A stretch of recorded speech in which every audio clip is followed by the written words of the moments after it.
সাহেব ইমাম সাহেব আলোচনা করেছেন, কিন্তু মুসল্লিরা কতটুকু নিতে পারছে এটা বোঝার বিষয়, বা কতটুকু আমল করতে পারছে।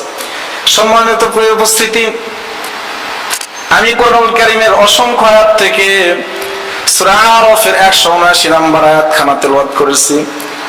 গত জুমায় আয়াত থেকে আলোচনা হয়েছিল। আল্লাহ রাব্বুল আলামিন কোরআনুল কারীমের ভাষায় জানিয়ে দিয়েছেন, ওয়ালাকাদ দারানা লিজাহান্নামা কাসীরাম মিনাল জিন্নি ওয়াল ইনস লাহুম কুলুবুন লা ইয়াফকাহুনা বিহা ওয়া লাহুম আ'য়ুনুন লা ইবসিরুনা বিহা ওয়া লাহুম আযানুন লা ইয়াসমাউনা বিহা উলাইকা কাল আনআমি বাল হুম আদাল উলাইকা হুমুল গাফিলুন।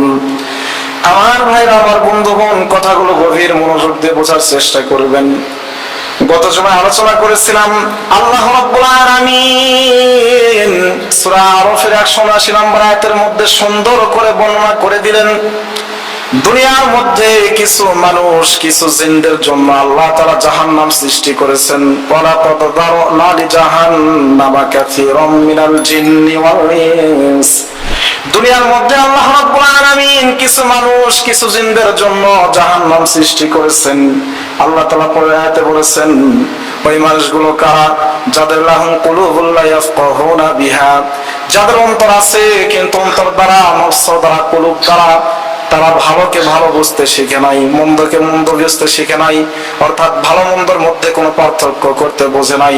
আল্লাহ রাব্বুল আলামিন এই প্রকৃতির মানুষ, এই প্রকৃতির জিনদের জন্য আল্লাহ তাআলা জাহান্নাম সৃষ্টি করেছেন।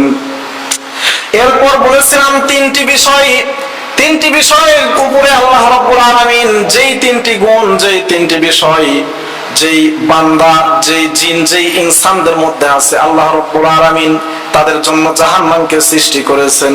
এর মধ্যে 1 নাম্বার, যাদের অন্তর আছে, যাদের নফস আছে কিন্তু নফস দ্বারা, অন্তর দ্বারা ভালোকে ভালো বুঝতে শিখে নাই, মন্দকে মন্দ বুঝতে শিখে নাই, আল্লাহ তাআলা এদের জন্য জাহান্নাম সৃষ্টি করেছেন। 2 নাম্বারে আমি বলেছিলাম, যাদের অন্তর থাকার পরেও ভালোকে ভালো বোঝে নাই, মন্দকে মন্দ বোঝে নাই, ওয়ালাহুম আ'য়ুনুন লা ইবসিরুনা বিহা।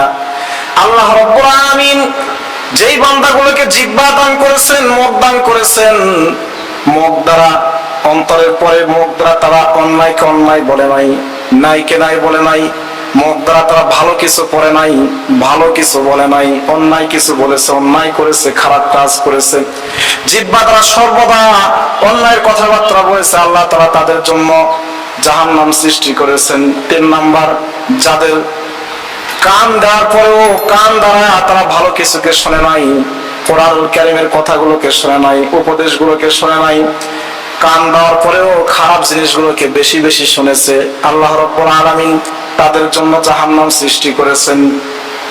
মুসলমান প্রিয় উপস্থিতি, যদি আমরা এই আয়াতের দিকে একটু লক্ষ্য করে দেখি, আল্লাহ রাব্বুল আলামিন কোরআনুল কারীমে সূরা আরাফের 179 নম্বর আয়াত নিয়ে যে ব্যাখ্যাগুলো করেছেন, তাফসীরকারকেরা যে তাফসীরগুলো লিখেছেন, যদি আয়াতের প্রতি একটু লক্ষ্য করে দেখি, বর্তমানে বাংলাদেশের 96% মুসলমানের দেশ, খুঁজে পাওয়া যাবে 95% মুসলমানই জাহান্নামী। কথা বলেন ঠিক কিনা? 95% মুসলমানই জাহান্নামী। কারণ আল্লাহ তাআলা আমাকে আপনাকে অন্তর নামক এমন একটা বিশেষ জিনিস দান করেছেন, যেই অন্তরকে সারাদিন খারাপ কাজ করার পর, গুনাহের কাজ করার পর, যখন আপনি রাত্রিতে ঘুমাতে যাবেন, বিছানায় শয়ন করার সঙ্গে সঙ্গে ইস্তাবতি কলবাক, নিজের অন্তরকে যদি জিজ্ঞাসা করেন, অন্তরে আজকে সারাদিন কতগুলো খারাপ কাজ করেছি, নফসরে আজকে সারাদিন কতগুলো ভালো কাজ করেছি, আমি আপনাদেরকে গ্যারান্টি দিয়ে বলতেছি, নফস আপনাদেরকে বলে দিবে।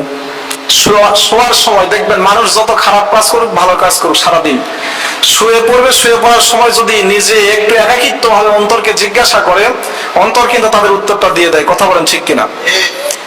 মুসলমান প্রিয় উপস্থিতি, এই যে আল্লাহ রাব্বুল আলামিন অন্তর দান করলেন, চক্ষু দান করলেন, জিহ্বা দান করলেন, নাক দান করলেন, কান দান করলেন, সমস্ত কিছু দান করলেন একমাত্র কার জন্য? আল্লাহ তাআলার ইবাদত করার জন্য। কথা বলেন ঠিক কিনা? আল্লাহ রাব্বুল আলামিন সূরা জুমা আল্লাহ তাআলা এখানে বলেছেন ফাইদা কুদিয়াতিস সালাতু ফান্তাশিরু ফিল আরদি ওয়াবতাগু মিন ফাযলিল্লাহ ওয়াযকুরুল্লাহা কাসীরান লাআল্লাকুম তুফলিহুন। আল্লাহ তাআলা বলেন, মানুষ যখন দুনিয়ার ভিতরে নামাজ আদায় করার পর ইবাদত করার পরে ফাইদা কুদিয়াতিস সালাত, নামাজ শেষ করলো, ইবাদত শেষ করলো, করার পরে জমিনের মধ্যে ছড়ায় ছিটায় বলল, আমি আল্লাহ তাআলা তাদের রিজিকের ব্যবস্থা আমার আরশে আজিম থেকে দিয়ে দেব। সুবহানাল্লাহ বলেন। মুসলমান প্রিয় উপস্থিতি, কিন্তু আজকে মানুষ শুধু কোন নামাজ নাই, রোজা নাই, হজ নাই, যাকাত নাই, কোন সালাতের সঙ্গে ধার ধারে না। মানুষ শুধু ধার ধারে নিজের রিজিক কেমন করে বন্টন করা যায়, অন্বেষণ করা যায়। এজন্য বাংলার জমিনে তাকায় দেখেন, প্রতিটা ঘরে এত টাকা পয়সা কামানোর পরেও এরপরে মানুষের ভিতরে কোনো সুখ শান্তি নাই। কথা বলেন ঠিক কিনা? মানুষের ভিতরে কোনো সুখ শান্তি নাই। কারণ একজন বাদশাহ অলৌকিক ঘটনা আপনাদের সঙ্গে বলি, উদাহরণস্বরূপ